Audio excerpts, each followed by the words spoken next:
Hey everybody, this is Billy from Gripping Golf Podcast, and I'm just here to do a quick video about what has happened in the last week in golf.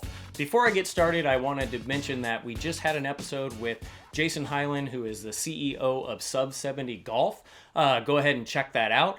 And then also we've got our forward tee challenge where John and I try to play or break par from the forward tees out at Sycamore Ridge. Be sure, if you like this video, be sure to like it or subscribe to this channel. There are millions of ways for you to support this channel, one of which right now in the link description, we are selling our first ever Gripping Golf Podcast hat. Would love to see you all support us by purchasing one of those, and those would go to us creating more additional and better content for you all. So what has happened in the last week in golf? Last week, the PGA's Tour stopped by Austin Country Club to do the WGC-Dell match play. It was unfortunately the last year that they're going to be having the Dell match play because Austin Country Club and the PGA Tour could not come to an agreement. So what took place?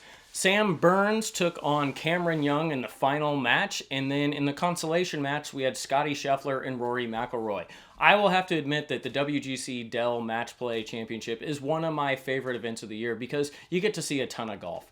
Lots and lots of golf. These golfers, when they get to the weekend, if they're playing on Sunday, they've played upwards of 80, 90, 100 golf holes. And I just think that the Tour has done a really good job of creating something different and new during the PGA Tour season. Unfortunate that it won't be coming back. And I will say one of those things is I've got to give mad props to Sam Burns for winning. He defeated Cameron Young in the final. And then secondly, there's been a lot of discussion about we all wanted to see Rory. We all wanted to see Scotty Scheffler and Rory McIlroy in the final. And we did get to see them play each other. It just was unfortunately the consolation match. But mad props to Sam Burns and Cameron Young for making it to that final match and putting up a pretty good display.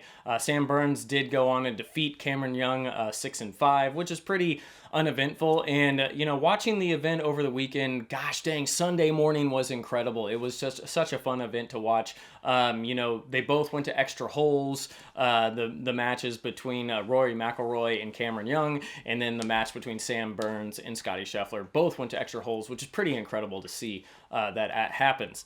The other thing that is happening in golf is the Live Golf TV ratings are out for their second week, and I think it's like 23% down from the first week. And they've released numbers through Nielsen, which was I think 237,000 people on average tuned in. Live Golf is projecting a little bit higher of 401 or 407 viewers. And to put that into comparison to the PGA Tour averaged 2.32 million viewers per week.